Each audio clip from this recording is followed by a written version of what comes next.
Boa noite a todos.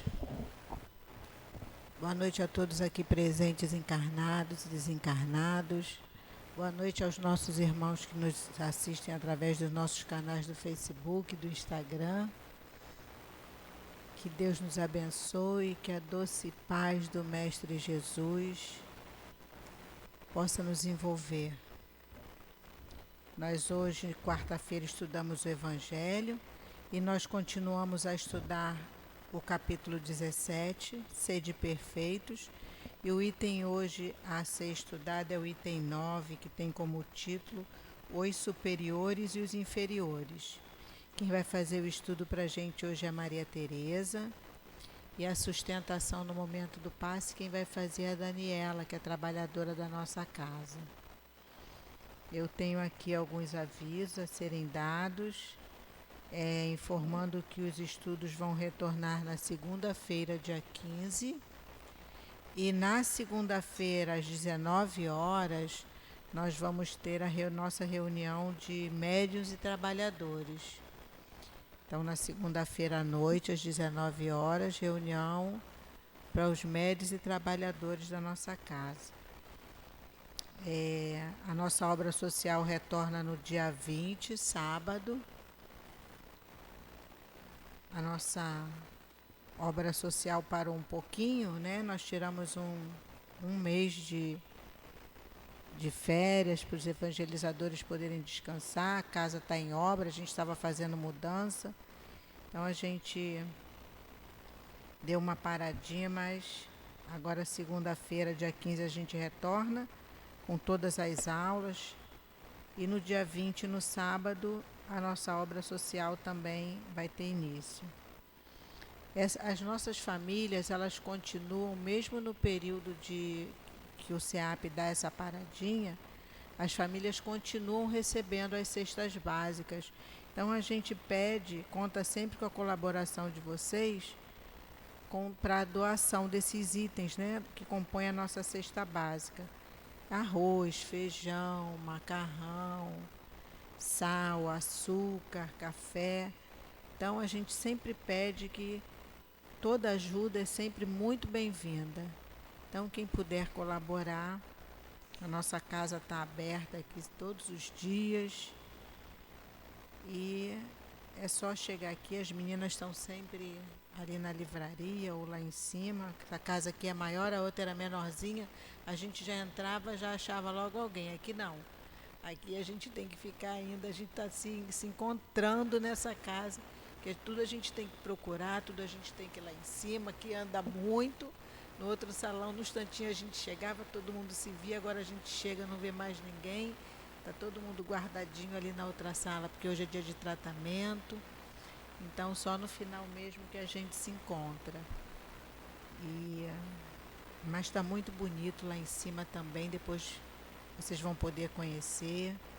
As salas estão lindas, estão grandes. O berçário que é os olhos de muita gente aqui dessa casa, está maravilhoso. Porque a gente fala sempre que o berçário lá na outra casa era muito pequenininho e tinham muitos bebês, né? E eles padeceram durante um bom tempo, gente, com muitas crianças, muitos bebês. E era o menor espaço que a gente tinha lá na outra casa. Mas elas resistiram bravamente e agora o berçário está um espetáculo. Está lindo, lindo, lindo. Eu falo que é bem merecido. Mereceram, fizeram por merecer, né? Porque trabalhar uns 3 anos naquele berçário espremidinha. E é isso, gente. A gente tem também, depois da reunião, sempre a gente tem o atendimento fraterno, que tem por objetivo esclarecer os nossos irmãos que chegam à casa com alguma dúvida, com alguma dificuldade. Então, se alguém tiver a necessidade depois de conversar para algum esclarecimento, só depois da palestra continuar sentadinho que a gente encaminha um trabalhador para que possa orientá-los melhor. A nossa livraria também agora tá grande, está mais clara, mais arejada. A diversidade de livros também tá maior. Então depois vocês fiquem à vontade para conhecer a nossa livraria. E eu já ouvi falar que a partir da segunda-feira que vem a cantina vai estar funcionando, né? Para nossa alegria, a cantina vai funcionar. E estão vindo, né? As coisas vão acontecendo, a casa foi aumentando e a gente está precisando de trabalhador. E a porta principal para o trabalho da casa é o estudo, né? A direção da casa sempre fala. Todo o trabalho que a gente faz na casa espírita, a gente precisa estar ligado a um grupo de estudo, porque aqui chegam pessoas a todo momento para buscar informação. Então, se você não sabe, você não estuda, como você vai orientar? Né? Então, o estudo é muito importante. Então, se alguém tiver interessado, ali na livraria tem um marcador de livros que tem ainda, alguns horários já mudaram, mas a maioria dos horários ainda estão certinhos. O marcador de livro tem o horário dos cursos. Então, venham estudar, que realmente é o estudo que abre a nossa mente, que nos ajuda a caminhar, que nos ajuda a passar por todas essas dificuldades que a gente está vendo aí. Então, agora eu vou fazer a leitura da lição de hoje, que é a lição de número 145 do livro Caminho, Verdade e Vida. Essa lição tem como título Doutrinações. E o versículo que Emmanuel nos traz aqui é um versículo do Evangelho de Lucas. E esse versículo diz assim: mas não vos alegreis, porque, se vos sujeitem os espíritos, alegrai-vos antes por estarem os vossos nomes escritos no céu. Jesus está no Evangelho de Lucas, capítulo 10, versículo 20. E Emmanuel nos diz assim: frequentemente encontramos novos discípulos do Evangelho exultando de contentamento porque os espíritos perturbados se lhes sujeitam. Narram com alegria os resultados de sessões empolgantes nas quais doutrinaram com êxito entidades, muita vez ignorantes e perversas. Perdem-se muitos no emaranhado desses deslumbramentos e tocam a multiplicar os chamados trabalhos práticos, sequiosos por orientar, em contatos mais diretos, os amigos inconscientes ou infelizes dos planos imediatos à esfera carnal. Recomendou Jesus o remédio adequado a situações semelhantes, em que os aprendizes, quase sempre interessados em ensinar os outros, esquecem, pouco a pouco, de aprender em proveito próprio. Que os doutrinadores sinceros se rejubilem, não por submeterem criaturas desencarnadas em desespero, convictos de que em tais circunstâncias o bem é ministrado, não propriamente por eles em sua feição humana, mas por emissários de Jesus, caridosos e solícitos, que os utilizam a maneiras de canais para a misericórdia divina. Que esse regozijo nasça da oportunidade de servir ao bem, de consciência sintonizada com o Mestre Divino, entre as certezas doces da fé, solidamente guardada no coração. A palavra do Mestre aos companheiros é muito expressiva e pode beneficiar amplamente os discípulos inquietos de hoje. Vamos agora fechar os nossos olhos, elevar o nosso pensamento e o nosso coração a Deus nosso Pai, a Jesus nosso Mestre e Irmão tão querido, a espiritualidade amiga que desde tão cedo preparou esse ambiente para receber a cada um de nós com muito amor. Que nós possamos estar ligados durante o tempo que estivermos aqui na Tua casa, Senhor, ao estudo que será trazido. Que as palavras da Maria Teresa possam penetrar na nossa mente, mas também nos nossos corações, para que dessas palavras possamos tirar o melhor proveito para a nossa vida.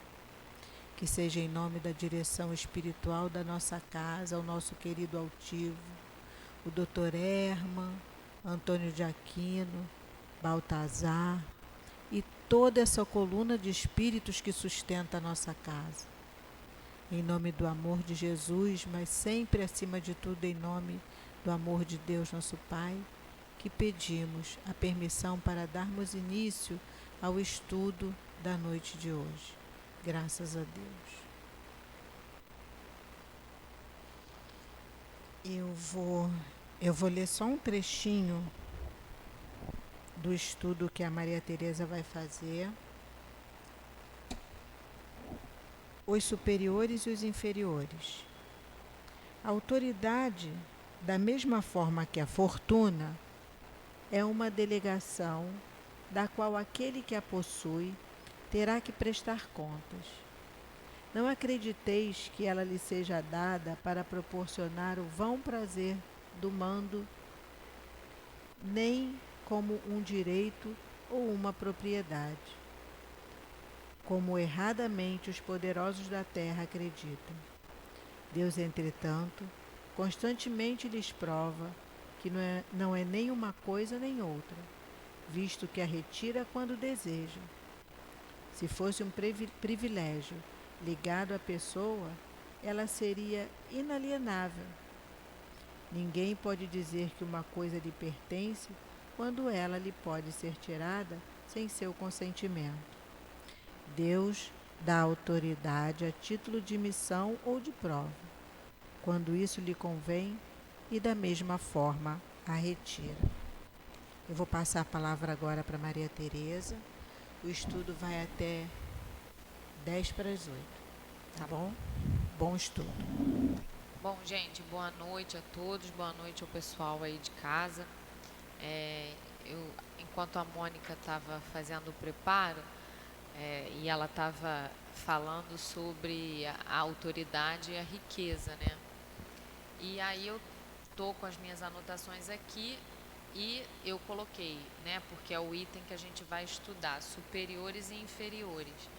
Aí eu pensei assim, gente, antigamente, né, quando eu comecei na doutrina espírita, você via assim um tema da palestra e pensa, pô, não tem nada a ver, né? A Mônica está falando de autoridade e riqueza e o título o item que a gente vai discutir é superiores e inferiores, mas depois a gente vai, e o capítulo ainda é sede perfeitos, ou seja, nada com nada, mas depois a gente vai vendo o que a gente quer dizer, né? Como que tem tudo a ver e está tudo entrelaçado. E para a gente iniciar essa conversa, acho que está muito alto, ou é assim mesmo? É assim, Diogo? Ou afastar aqui? Mais para cima, para a boca? Ah, tá. Não está muito alto não, tá bom? Tá.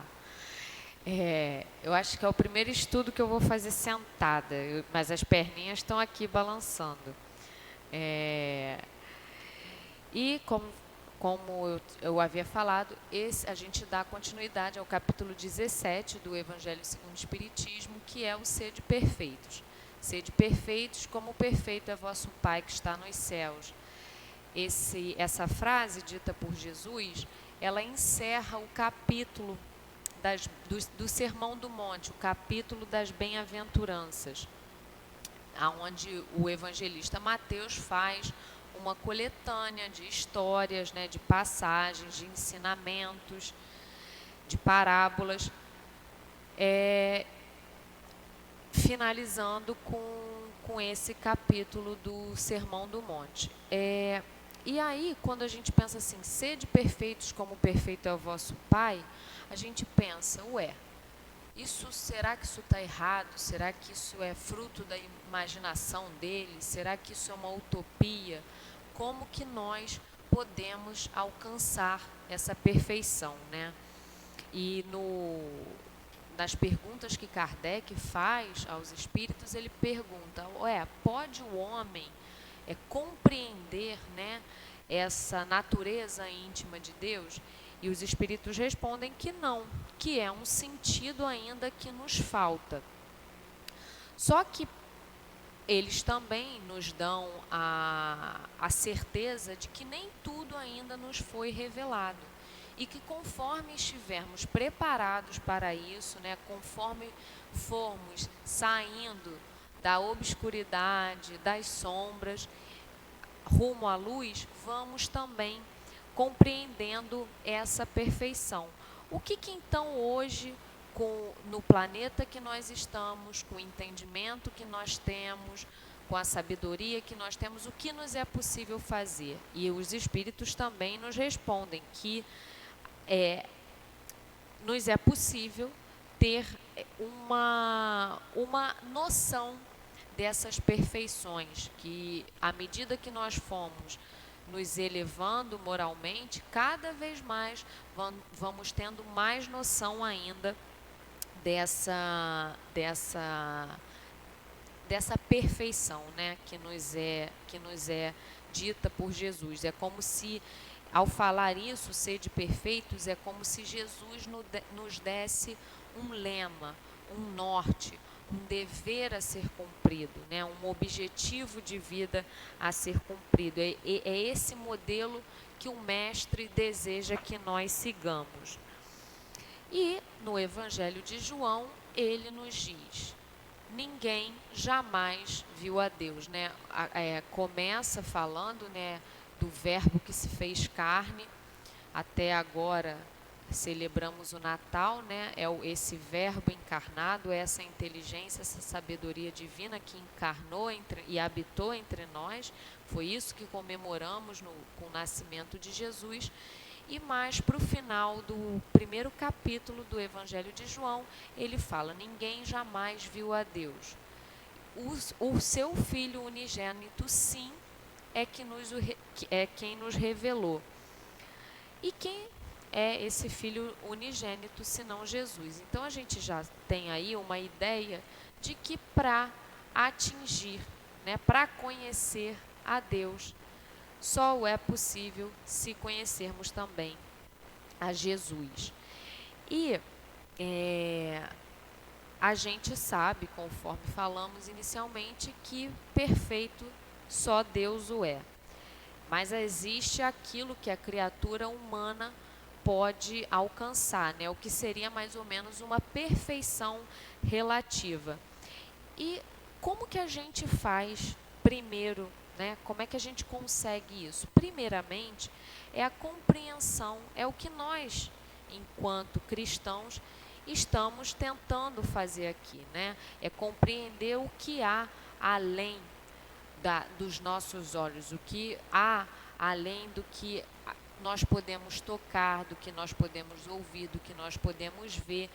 Quando se fala, quando a doutrina espírita surgiu, em meio àquela sociedade francesa, Kardec, ao contrário do que muitas pessoas pensam, não veio contrapor, ele não enfrentava dificuldade com a igreja, ou igreja católica, ou com os protestantes. Não, era uma sociedade materialista, ou seja, que negava qualquer coisa, né, como se tudo, porque os espíritos nos respondem que tudo que não é obra do homem é obra de Deus.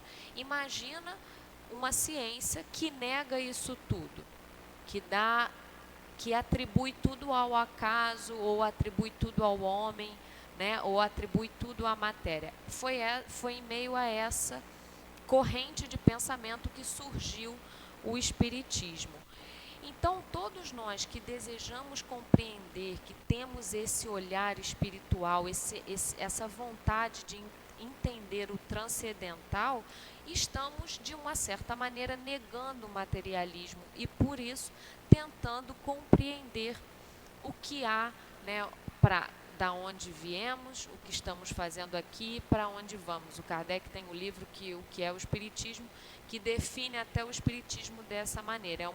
É a ciência dos espíritos que nos explica de onde viemos, o que estamos fazendo aqui, para onde vamos, e a maneira que o homem, né? O mundo material se relaciona com o mundo espiritual.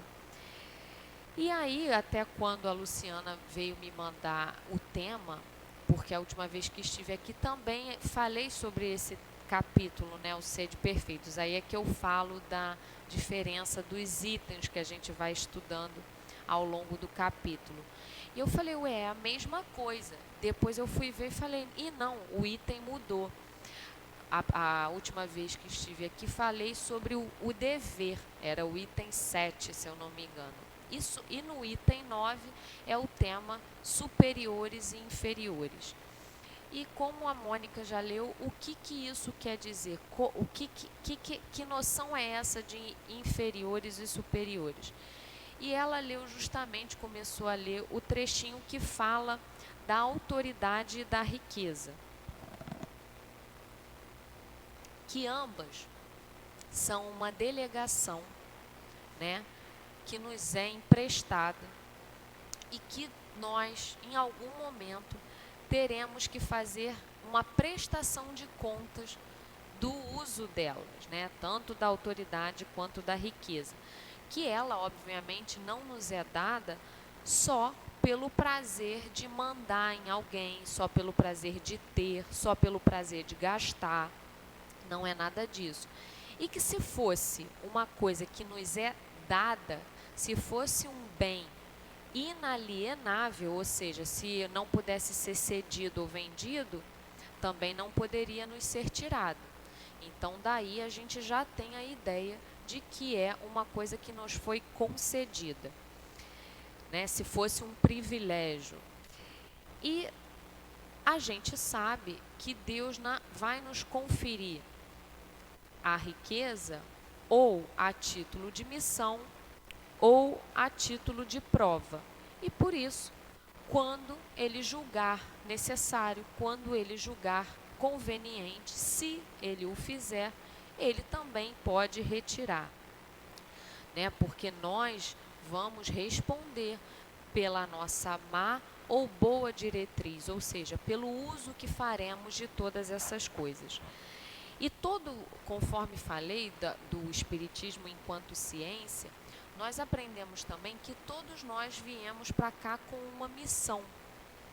E por mais que a gente não saiba qual é a nossa missão, né? Porque muitas vezes a gente se pergunta, todo mundo passa por uma crise, né, existencial e pergunta, gente, qual é o sentido da vida? O que eu estou fazendo aqui? Para onde que eu vou? Da onde que eu vim? E a gente sabe que a todo homem foi conferida uma missão. Todos nós somos criaturas únicas, criadas à imagem e semelhança de Deus, né? Deus imputou em nossa consciência as suas leis e por isso todos nós temos uma missão. A primeira certeza que nós temos em relação a isso é que toda missão dada à criatura humana é para o bem. Então, vamos supor que Deus dá uma missão de alguém de ter a riqueza, né? E essa riqueza, conforme nós tivermos a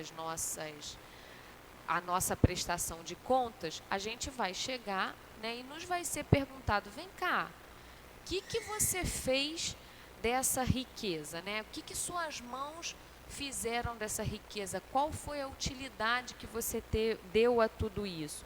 Que males você evitou? A quem você ajudou, né? Essa é a principal coisa. Que progresso a gente facultou, né? Qual o bem que a gente fez daquilo que nos foi dado? Além disso, um outro ponto que é abordado nesse item é o caso de pessoas a quem foi dado subordinados, ou seja, pessoas superiores nesse sentido, no sentido de que há pessoas abaixo, né? Há pessoas a quem há subordinados, há inferiores, no sentido de pessoas que dependem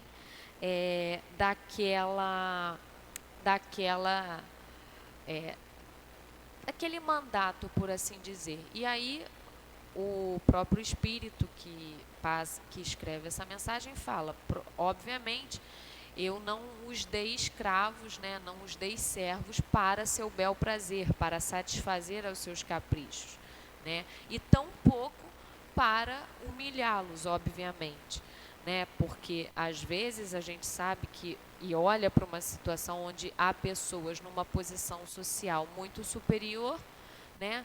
Que se desfazem muitas das vezes de pessoas que abaixo dela. Eu, por exemplo, tenho um incômodo muito grande que moro num condomínio aqui na Barra, onde muitas pessoas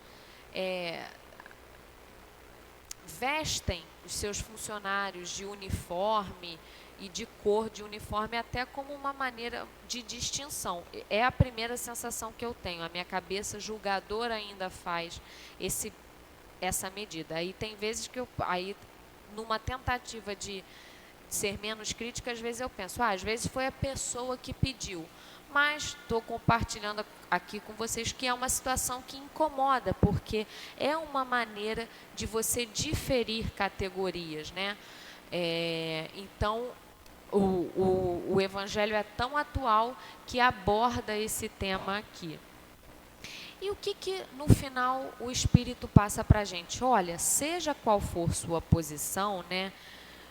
Tanto de superioridade ou de inferioridade, você terá deveres a cumprir, e não menos sagrados e não menos importantes. Às vezes a gente acha que num centro a gente faz pouco, sei lá, em ficar na cantina, em organizar as cadeiras, e não há nada disso, né? Porque tudo nos é essencial.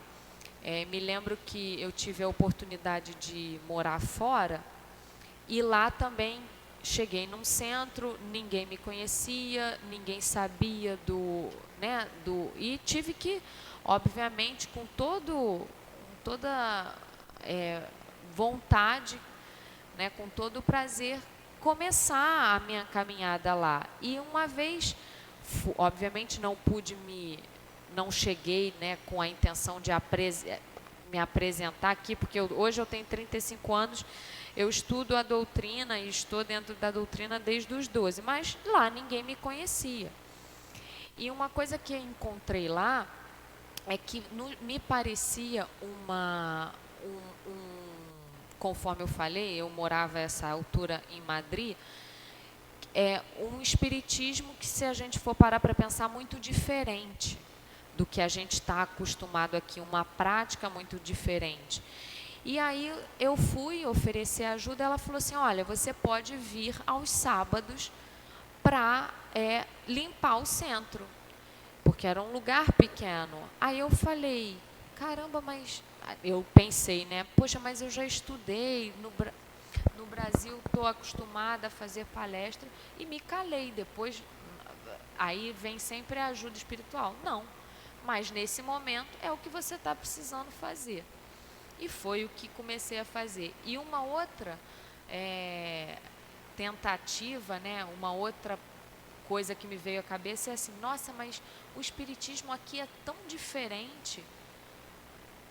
Caramba, como é que eu vou lidar com isso? O passe é diferente, os temas são diferentes, a literatura, sem ser as obras básicas, são diferentes. Aí vem mais uma noção de humildade, mais uma lição de humildade. Olha, isso é o que eles estão precisando no momento. Você é quem tem que se adequar, você é quem tem que mudar, não o contrário. E aí estou compartilhando para a gente ver, né, que todos, em qualquer situação que nos encontrarmos, somos iguais perante a Deus. E às vezes o palestrante vem aqui e fala que os primeiros ouvidos que ouvem são a da pessoa que faz o estudo. E é verdade. Nunca um estudo foi tão atual, né? Para mim, por exemplo, enquanto pessoa, enquanto momento que estou passando em minha vida, e sempre, gente, essa é a maior crença que a gente pode ter. Nunca é para a pessoa que não precisa ouvir. A gente às vezes acha, não, mas fulano precisava ter um entendimento, ouvir isso. Não.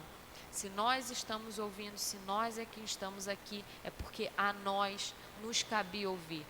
Ah, mas olha, você está falando essa coisa de riqueza, de superioridade, mas, poxa, eu estou numa situação tão difícil. Pode ser que seja hoje, mas em algum momento da vida a situação era outra, porque a crença que nós temos nos dá também a certeza de que ora vamos experimentar uma prova, ora vamos experimentar outra. Ora seremos homens, ora seremos mulheres, ora seremos ricos, ora seremos pobres.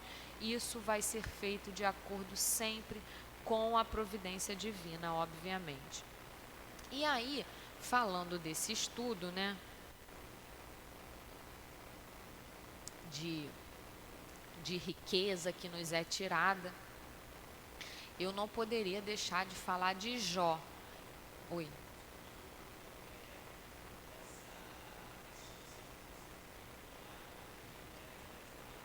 Ah, não, tinham brasileiros também que participavam, mas a direção era espanhola. Era espanhola. Ah, lá não, lá não.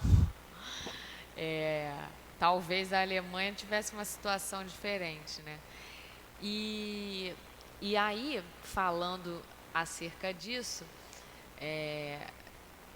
de riqueza, não riqueza, de tira, de toma, eu não poderia deixar de falar de Jó. Aqui a gente sempre ouve falar, né, aquele termo, é paciência de Jó.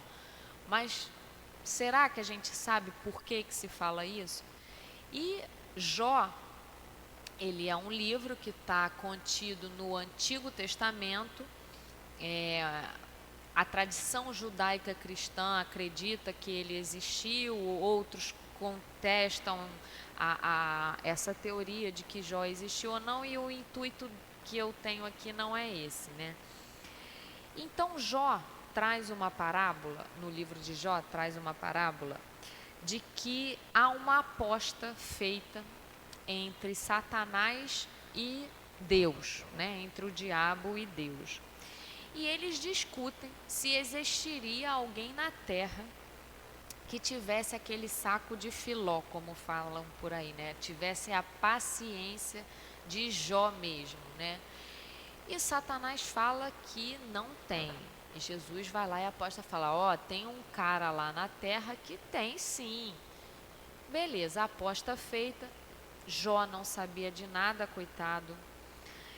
E o Jó era um homem totalmente rico para aquela sociedade, né?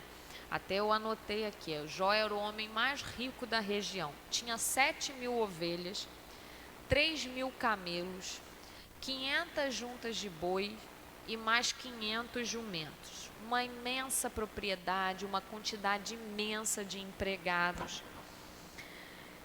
7 filhos e 3 filhas, ou seja, Jó tinha 10 filhos. Um homem, como que a gente fala aqui hoje em dia, com muito patrimônio, né? O homem do agronegócio. Jó era o cara do agronegócio. Mas mesmo tendo tudo isso, Jó era um homem justo e temente a Deus. A fé de Jó era assim inabalável, só que ela foi testada.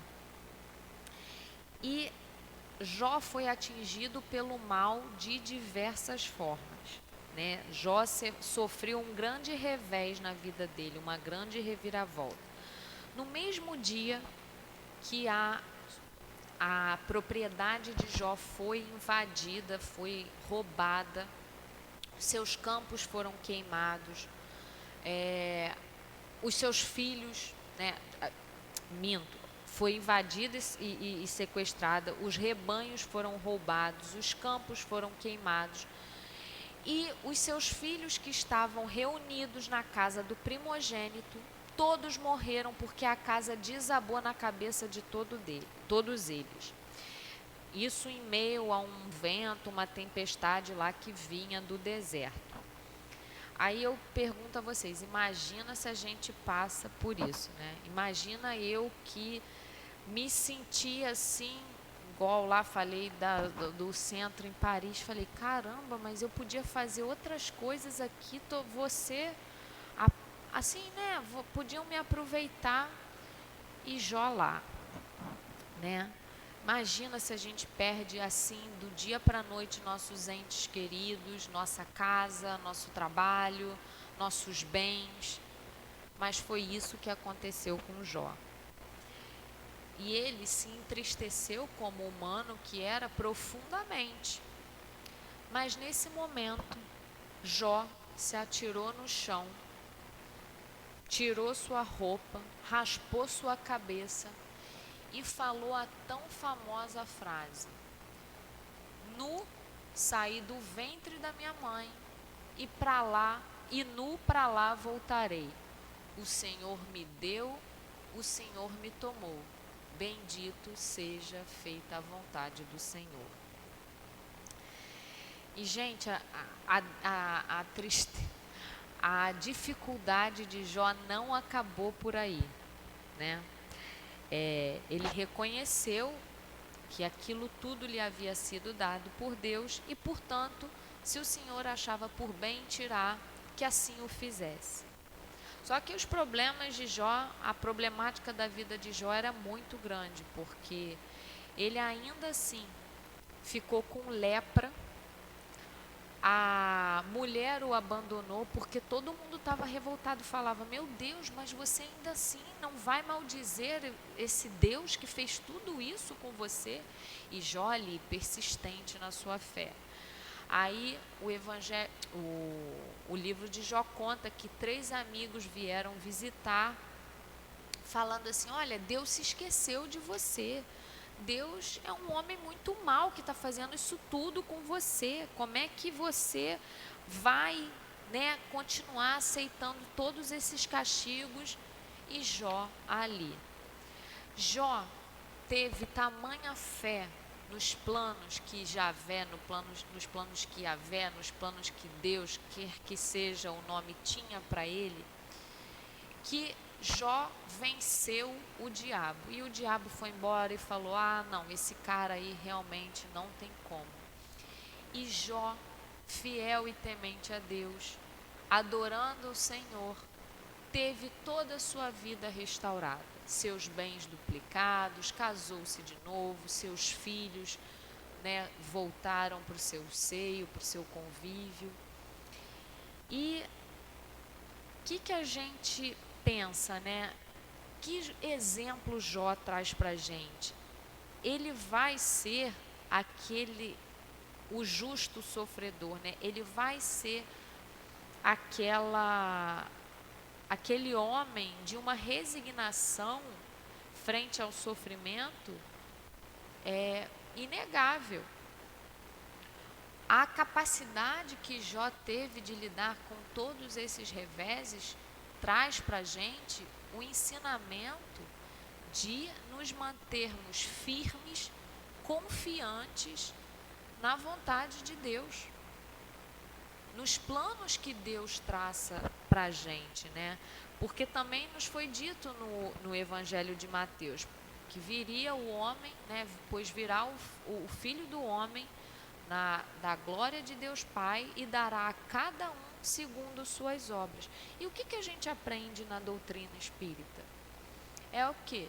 Que não há pagamento, né? Não há pagamento sem dívida.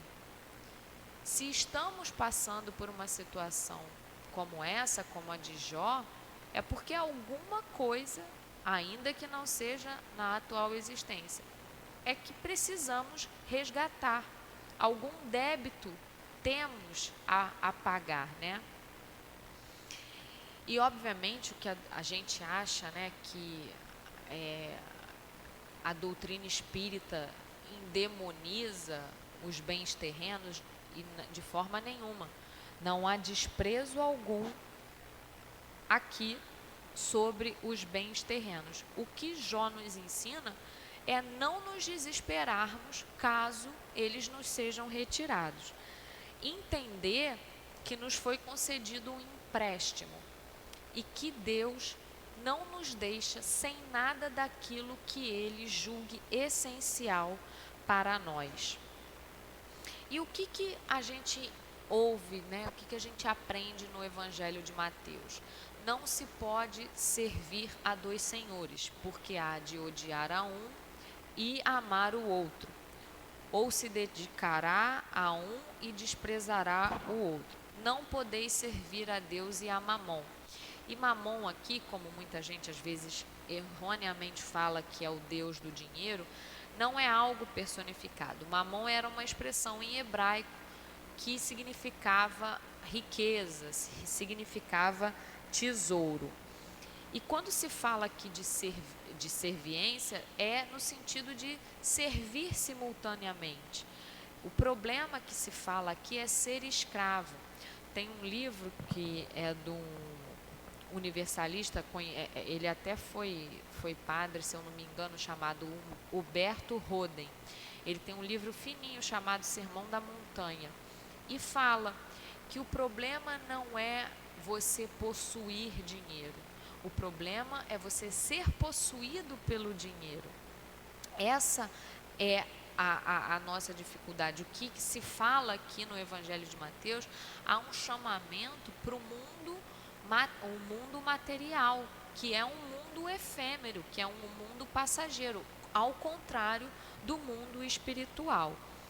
E não é que a gente tenha que sair por aí, ninguém é uma coisa só. Obviamente, o caminho que a gente tenta fazer dentro do centro espírita, né, um caminho cristão, é um pilar da nossa vida. Não é que eu tenha que sair daqui, andar descalço, fazer como Francisco de Assis fez, renunciar a todos os meus bens e dar tudo que eu tenho. Não, não é isso. Muito pelo contrário. É se no caso de eu tiver, fazer um bom uso disso. É não me deixar, quando se fala do desprendimento dos bens terrenos, mas é um desprendimento moral, da gente saber e entender quando nos faltar, né? Ou quantas famílias são atingidas pelo dinheiro, quantas brigas de herança a gente vê. Filho que não fala com pai, pai que não fala com irmão. Por quê? Quantas e quantas vezes a gente vê pessoas pobres, mas tão pobres que só tem dinheiro. Não tem outra coisa. A pobreza que se fala de espírito, né? Não é nem a pureza do coração nesse caso, é a falta da pureza, a falta da humildade. Isso é muito sério, gente. Isso é muito sério. E às vezes a gente pensa assim, o dinheiro muda as pessoas. Não. Não é. Se a riqueza fosse um mal, Deus não lhe havia posto no mundo. A gente não pode culpar a riqueza. A gente tem que culpar o homem que faz mau uso dela. Óbvio que nós, quando estudamos a doutrina e vemos que nós somos um agente depositário de todos os bens terrenos, também nos foi dado, a muito será pedido a quem muito foi dado. Então, aquele que tem mais um pouco, tem o dever, né, aí no item de sede perfeito, de dividir com aquele que não tem, né? Mas todos nós queremos ter uma boa vida. Às vezes conseguimos, às vezes não conseguimos. Jesus não condenava os impostos da época, por exemplo. Tem uma passagem que Pedro está chegando a Cafarnaum e indagam a ele: vem cá, teu mestre não paga as dracmas, não? E aí ele vai até Jesus e fala: e aí, o que eu faço, né? Porque existia o imposto de Jerusalém e o imposto de Roma, né? Esse que eu me refiro é o imposto de Jerusalém, o imposto do templo. E aí Jesus fala com ele, ó, volta lá no mar, pesca, né? E aí, quando sair da boca do peixe, você paga o meu e o seu. Tampouco condenava os impostos de Roma. Quando perguntavam a ele, Senhor, é justo pagar imposto ao César? E é a famosa frase que Jesus fala, dai a César o que é de César e a Deus o que é de Deus. Então, Jesus nos mostra que há obrigações morais, materiais que a criatura tem que fazer, além das obrigações morais. Nós necessitamos dos bens materiais para viver, não tem jeito, né? Mas vamos dar ao mundo, que é o mundo, o peso, né? Do mundo ao mundo e ao peso de Deus, e a Deus o que é de Deus. É saber balancear essas duas coisas. E tem uma parábola, né, a parábola do jovem rico, que havia um jovem muito rico, ele se aproxima de Jesus e pergunta assim, bom Senhor, o que eu preciso, né, para alcançar a vida eterna? E aí Jesus fala, ó, não furtarás, não matarás, né? Não honra teu pai e tua mãe. Guarda aí ama teu próximo como a ti mesmo, guarda os mandamentos, guarda esses mandamentos. Se você quer ser perfeito, é isso que você tem que fazer. Aí o jovem rico responde, pô, mas isso aí eu faço, cara, isso aí tudo eu já tá aqui, ó. Aí Jesus então provoca ele. Então, olha só, então você vai dar tudo que você tem aos pobres, e terás um tesouro no céu e depois você volta aqui e me segue. E aí o jovem se retira triste, porque ele naquele momento não teve a capacidade de fazer isso, e aí as razões podem ser várias, podem ser porque ele achava que era uma maneira de honrar pai e mãe, aí pode ser uma maneira de que ele achava que não tinha capacidade para isso naquele momento, não se via sem aqueles bens, mas fato é que Jesus fala, ó, é mais fácil passar um camelo por uma agulha do que um rico entrar no reino dos céus. E a gente, conforme eu já falei aqui, a riqueza às vezes é fonte de muitos males, mas ela também é fonte de muita coisa boa. Quantas vezes aí, quais são os exemplos dos países mais ricos do mundo, como a gente fala, quando é possível se desenvolver tecnologia do ponto de vista de saúde, de ciência. Então é o que a gente já falou, olha, não é uma coisa, não vamos colocar a riqueza como se fosse um demônio, porque não é, porque existe, porque também foi permitido por Deus, né? Mas vamos ter consciência do que fazer com ela, né? E aí tem uma pergunta acerca da transmissão da riqueza, que é assim: o princípio segundo o qual o homem é apenas depositário da fortuna que Deus lhe permite gozar durante a vida, tira ao homem o direito de transmiti-la aos seus descendentes? A resposta: o homem pode perfeitamente transmitir por sua morte aquilo que gozou durante a vida, porque o efeito desse direito está subordinado sempre à vontade de Deus, que pode, quando quiser, impedir que aqueles descendentes gozem do que lhes foi transmitido. Não é outra razão porque desmoronam fortunas que parecem solidamente constituídas. É, pois, impotente a vontade do homem para conservar nas mãos da sua descendência a fortuna que possua. Isso, entretanto, não o priva do direito de transmitir o empréstimo que recebeu de Deus, uma vez que Deus pode retirá-lo quando julgue oportuno. mais uma vez, estamos aqui apenas usufruindo desse empréstimo, seja qualquer coisa, né? Um carro, uma casa, um bem. Se não for para termos acesso a isso, né, ou lá no futuro, ou agora, não vamos ter. Não adianta. E às vezes nos é retirado, porque eu conversava com a psicóloga, uma psicóloga, e ela falou uma coisa que é muito interessante. Quando a gente herda alguma coisa, ou não herda alguma coisa, a gente também aceita ou renuncia aos karmas que vêm com aquela riqueza, às dores que vêm com aquele bem, às dívidas morais que vêm com aquele bem. Já paramos para pensar sobre isso? Às vezes a gente quer muito alguma coisa e a gente não sabe da onde que aquilo vem, a gente não sabe oriundo da, sabe, de como que aquilo chega até nós. Então, o que a gente tem que sempre pensar é que se não está conosco, se nós não conseguimos naquele momento, se nós perdemos naquele momento, é porque aconteceu um mal aos nossos olhos, um mal menor, para acontecer um bem maior.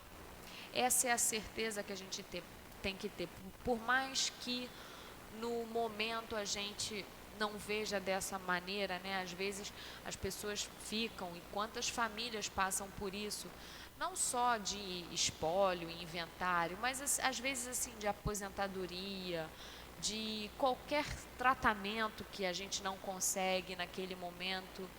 Às vezes a gente até se revolta, né? E pensa assim, meu Deus, por que me abandonaste? Mas a certeza que a gente tem que ter é que naquele dito momento, a sabedoria divina, o Deus Pai de misericórdia, entendeu que não traria benefícios. Essa é a certeza que a gente tem que ter. E, já caminhando aí para o fim, que eu acho que eu só tenho 5 minutinhos, há a parábola também, né, do rico e do Lázaro, que fala mais ou menos de um rico que comia muito bem e sempre passava por um mendigo chamado Lázaro, que vivia, né, cheio de chagas à sua porta, e que Lázaro ficava ali tentando lamber e comer as migalhas que caíam da mesa desse rico. E aí aconteceu que o mendigo morreu e foi, como tido na tradição judaica, levado para o seio de Abraão, né, para os céus, para o paraíso, e morreu o rico também e foi sepultado. E o rico acorda, estou já usando as minhas palavras, e o rico acorda no inferno. E aí ele vê lá de longe Abraão, vê o Lázaro, e aí ele fala assim, ó, pede para o Lázaro vir aqui me refrigerar, que eu estou com calor, para fazer alguma coisa por mim. E aí o Abraão fala, filho, o Lázaro já fez, você já recebeu todos os seus bens em vida, agora é a hora dele de desfrutar, né? E aí o rico fica tão desesperado de ver como era a realidade espiritual, que ele fala assim, ó, vai pelo amor de Deus e avisa aos meus irmãos que vai acontecer isso com eles.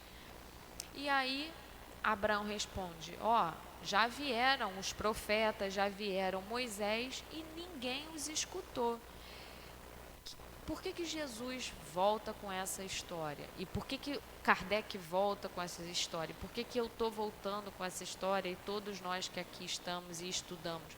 Porque é preciso lembrar ao homem o tempo todo que nós não somos detentores de nada. Aqui estamos de passagem. Nu viemos, como disse Jó, nu viemos e nu voltaremos. Né? Às vezes se fala assim, caixão não tem gaveta. E é isso mesmo. Quantas pessoas têm a maior fortuna do mundo e deixam, às vezes, para as pessoas que cuidaram delas, nem é para a família. Ou quantas pessoas que detêm fortunas e são infelizes, vivem sozinhas, né? Então, quando Kardec, né, aborda esses temas, ele sempre fala do que é ser um homem de bem, né? Do que é ser um homem que não faz distinção entre as pessoas. Essa perfeição que nos é dita nesse capítulo é a excelência na prática da caridade, não tenhamos dúvida. E é essa dificuldade de praticar isso é que todos nós encontramos na caminhada cristã, né? É de ser, como disse Jesus, né? Vós é de ser a luz do mundo, é de ser o sal da terra. E nós, em muitos momentos, vamos conseguir, em outros não. Né? A gente tem que também ter paciência para conosco, para com os nossos erros. E quando perguntado, né, o que é um homem, quem é o verdadeiro homem de bem, Kardec fala que é aquele que pratica a lei de amor, de justiça e de caridade na sua maior pureza. E já falando, né, o que seria então essa caridade? E aí no Livro dos Espíritos Kardec faz o seguinte questionamento aos espíritos: qual o verdadeiro sentido da palavra caridade, como a entendia Jesus? E aí ele fala das 3 palavrinhas famosas, né? A indulgência, a benevolência e o perdão, né? Que a caridade seria a benevolência para com todos, a indulgência para com as faltas alheias e o perdão das ofensas. E a indulgência, como a gente viu, vai ser a relação de tolerância com as condutas alheias, aquele sentimento fraternal, né, que muitas das vezes a gente olha a situação do outro e fala: caramba, eu já tive nesse lugar, eu provavelmente já estive preso, eu provavelmente já fui pobre, eu provavelmente já fui negro, né? E a benevolência é aquele sentimento de altruísmo, né? A boa vontade, a vontade de tratar bem o outro, né? De respeitar a decisão do outro, respeitar as escolhas do outro. E o perdão. O perdão é livrar o outro da culpa que o outro possa estar carregando em relação a nós. Tem uma passagem que as vidas, né, uma das vidas de Joana de Ângeles traz para a gente, ela ainda como Joana de Cusa, contemporânea a Jesus, e já depois de ter visto seu filho crucificado, né, morto, porque era muito normal os perseguidos serem crucificados e queimados vivos. E aí um dos algozes pergunta assim a ela: olha, o teu Cristo só te ensinou a morrer? Aí ela fala: não, ele me ensinou a te amar também. Então, gente, que a exemplo, né, de Jesus, né, a exemplo de Jó, melhor dizendo, que mesmo em meio a tudo isso não pecou, não blasfemou, não atribuiu a Deus falta alguma. Se alguma tragédia nos atingisse, alguma prova difícil que demanda resignação, paciência, que a gente tenha confiança restrita em Deus, e que a gente retire o quanto possível as lições necessárias, forças e o bom ânimo, né? Porque foi ele mesmo que nos disse, né? Tendes bom ânimo, eu venci o mundo. E que o Senhor Jesus seja sempre o nosso centro, o nosso leme e o nosso caminho. Muita paz. Obrigada, Tereza, pelo estudo. Nós vamos passar agora para o segundo momento, o momento do passe.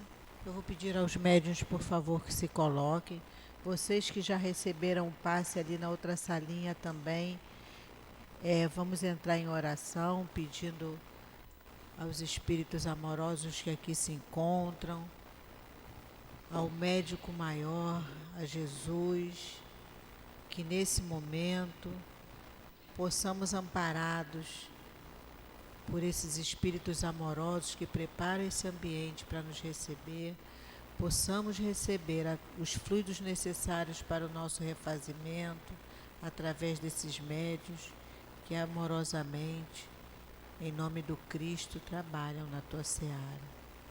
Que seja em nome de Jesus e em nome de Deus, Senhor, que te pedimos para que possamos dar início ao trabalho dos passos. Graças a Deus.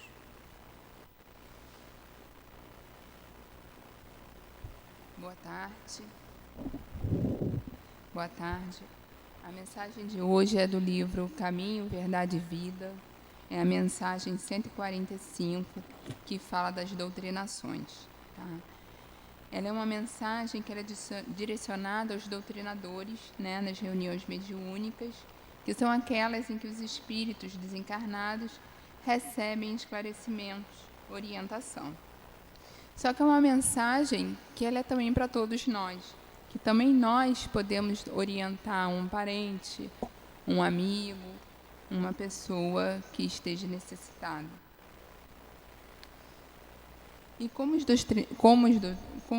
doutrinadores, vamos esclarecer sobre a existência da vida espiritual, da continuação da vida além da matéria, né? Após a morte no corpo material. Vamos dar um esclarecimento sobre a lei do progresso. E como a doutrina, né, através de Kardec, ela esclarece, nós todos fomos criados iguais, simples e ignorantes. E que vamos chegar um dia à perfeição. Esse é o nosso objetivo. O objetivo do espírito é chegar à perfeição. E essa lei, né, que é a lei do progresso, esse progresso só vai depender de cada um de nós, das nossas atitudes. Ele não depende dos nossos familiares, ele não depende dos nossos filhos, dos nossos amigos. Cada um vai ter um progresso diferente. Cada um vai estar num grau de progresso, numa escala diferente, porque ele vai depender de cada um de nós. E Jesus, ele esteve na Terra, né, ele reencarnou aqui para nos mostrar o caminho, mostrar à humanidade como chegar à perfeição, que é seguindo a lei de Deus, né, praticando a caridade, tendo empatia, perdoando, amando o próximo, né, como a nós mesmos. E através dessas nossas atitudes é que vamos conseguir chegar à perfeição que nos é permitida.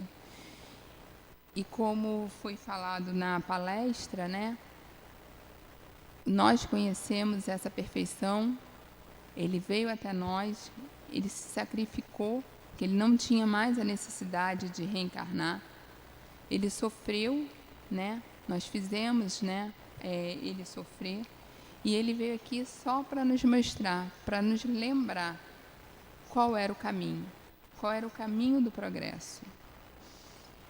E a gente tem, né, como foi falado, que lembrar disso diariamente. Lembrar que nós precisamos evoluir, que nós precisamos, a cada dia, tentar nos melhorar, para que possamos chegar a essa perfeição. Que possamos seguir o caminho ensinado por Jesus. Que possamos estar próximo à lei de Deus. Que a espiritualidade possa auxiliar cada um de nós nessa nossa evolução. Que assim seja.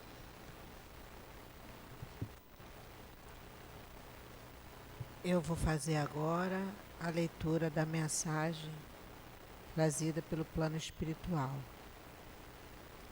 Paz. Que a paz do Cristo permaneça entre vocês. Que juntos possamos dar boas-vindas ao ano que se inicia. Juntos, com fé e esperança, possamos mudar. Possamos agir com mais amor e sabedoria, na esperança de um planeta melhor, de ver a humanidade melhor e os homens melhorando.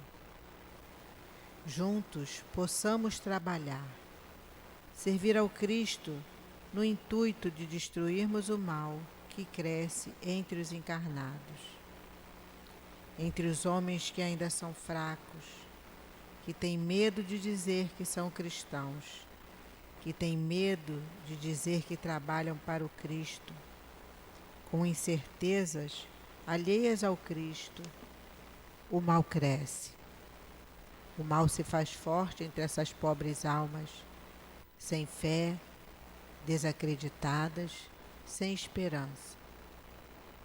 Ó Deus, tenha piedade desses que ainda recusam o Mestre como guia e modelo, o qual devem seguir.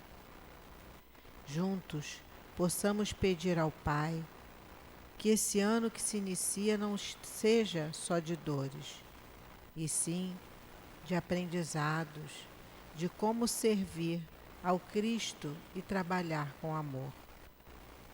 Chorem, mas não percam a fé, a esperança de que tudo passa, de que a fome passa, de que a guerra também vai passar, enfim, de que o mal vai acabar. E com essa fé, com essa certeza, possamos sorrir para aqueles que nos feriram.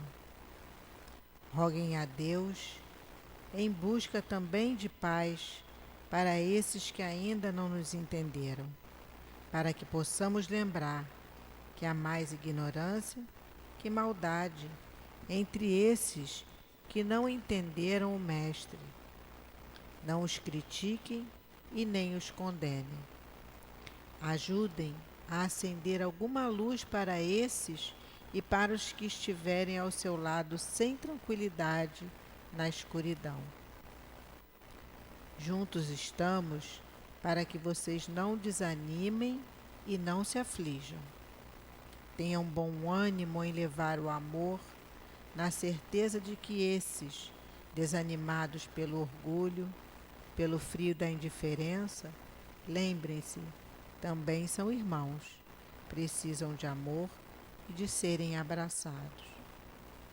Juntos, possamos lembrar que o Mestre jamais se desespera com os nossos erros, com as nossas ações, que às vezes também não foram corretas. Paciente e bondoso, repete aos nossos ouvidos a todo instante: ame e auxilie sempre. Ajude aos outros, amparando a ti mesmo, porque um dia, quando voltar, amanhã, eu estou contigo, esperando pela doce alegria da porta aberta do seu coração. Juntos, possamos pedir ao Pai que permita que os espíritos que ajudam na organização do orbe estejam mais próximos dos homens, dirigentes de nações, instruindo-os a fazerem o melhor. Que o Evangelho de Jesus seja implantado entre as nações e faça mudar o coração dos homens. Que a paz cresça entre os encarnados e desencarnados. Que todos vocês, trabalhadores, médiuns, vigiem e façam preces. O mundo invisível está agitado. Os trevosos se incomodam por estarem perdendo, por não conseguirem agir em certos encarnados. Dobrem a vigilância. Os ataques crescem entre os cristãos espíritas. Vigiem. Nós pedimos preces, pois estamos trabalhando muito por vocês, pelos cristãos encarnados e desencarnados que precisam de ajuda e precisam entender o que está acontecendo. Muitos ainda não sabem o mal que avassala a terra e também não sabem como fazer para eliminar esse mal. São poucos os encarnados que estão preparados para o enfrentar. Por isso, estamos junto a vocês, que nos escutem, nos ouçam e serão protegidos. Disciplina, disciplina, Jesus e Kardec. Paz a todos. Um guia irmão, trabalhador do Cristo. Deus nosso Pai, doce e meigo Jesus, espíritos amorosos que aqui se encontram, gratos estamos, Senhor, por termos vencido as nossas dificuldades e termos conseguido chegar a essa casa de amor. Que os teus ensinamentos, trazidos hoje nesse estudo, Senhor, possam penetrar o nosso coração e a nossa vida. Ajuda-nos, Senhor, para que possamos continuar dizendo presente ao teu chamado, Jesus. Continua nos amparando nas nossas dificuldades, nos fortalecendo nas nossas dores. Por mais, Senhor, que tenhamos nos equivocado nas nossas escolhas. Guarda-nos. Gratidão sempre, Senhor, aos nossos amigos espirituais que nos amparam. Todos esses amigos amorosos que fazem parte da coluna que sustentam a nossa casa de amor. A direção espiritual da nossa casa, o nosso querido altivo, ao Newton, à Adilane, aos trabalhadores da nossa casa e aos médios, que nós possamos continuar com força e coragem no trabalho do Cristo. Leva-nos, Senhor, aos nossos lares em paz e que lá chegamos, possamos manter essa vibração de paz, de amor, que levamos dessa casa. Que seja assim, Senhor. Em nome do altivo, Dr. Herman, Antônio de Aquino e todos esses nossos irmãos queridos, a nosso Mestre Jesus, mas acima de tudo, em nome de Deus nosso Pai, que possamos, Senhor, dar por encerrado o estudo da noite de hoje. Graças a Deus, Senhor.